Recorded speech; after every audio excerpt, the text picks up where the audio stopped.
All right, again, Coach is off for the rest of the weekend and just caught the end of the Kentucky game. We, of course, had Kentucky advancing. Hit a two-pointer to tie it up with like 5 seconds left. Santa Clara comes down, drills a three on us with 2 seconds left. Kentucky heaves a half quarter and banks it into forced overtime, then proceeds to take care of them in OT, which has improved Coach's current standings for the one and only bracket he put in to 15-2. This was the NFL. We'd have a bye week. Y'all were the 1 seed. We probably got the best record in the whole league. Right? So we are absolutely smoking. Look at the South. Look at the East. Come on. Come on. Coach won his first 11 before we dropped one. And Coach was thinking through like the St. Louis, Georgia one. Right? And I'll be honest, it's not one I thought a whole lot about, but like the things I knew about it. Okay, St. Louis is a team I know I've seen at least once in the tournament before, and they were surprisingly good. So it's not like they're some from out of nowhere. And everybody knows where St. Louis is, right? And that fits the mid-major thing. Like, Georgia's not some great basketball school. That's a football school. Why wouldn't they be one of the schools to blow it to a team that only has basketball like St. Louis, right? So, Coach isn't beating himself up over that one. Just feel like it's one we should have had. And I think we could be as good as 16-1 right now. I honestly believe that. As far as the other one we missed, that was Texas BYU. I stand by the BYU versus Gonzaga. Felt like a good matchup. I didn't look into those two teams at all. I can't name any players, right? But, BYU, it's not some school I'm absolutely in love with. I think Mormons are dorks. Right, etc. So I do think Texas has more swag. It's the home of Kevin Durant. I'm not mad at it at all.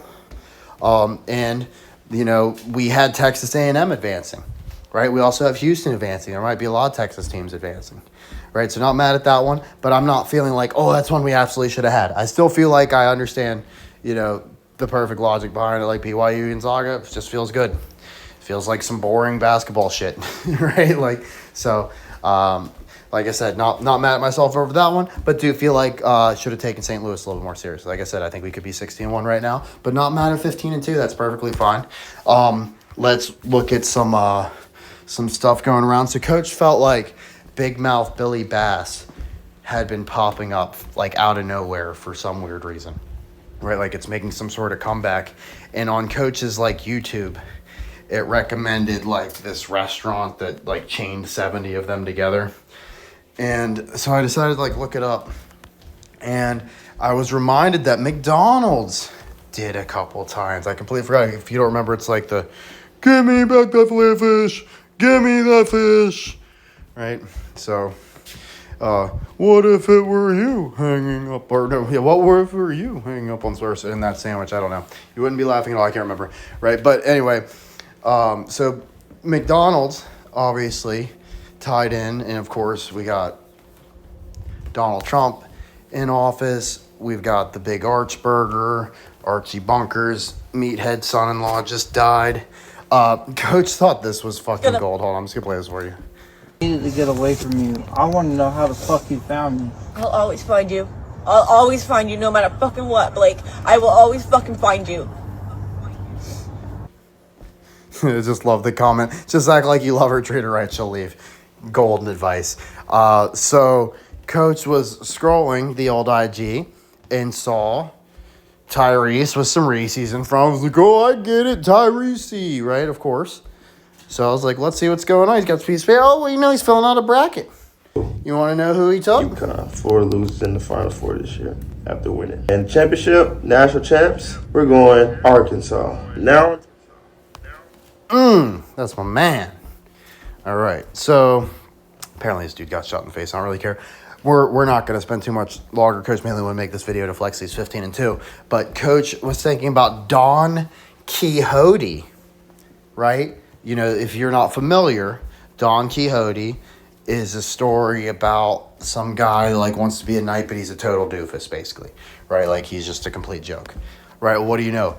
Don Quixote, right? So Coach caught that one.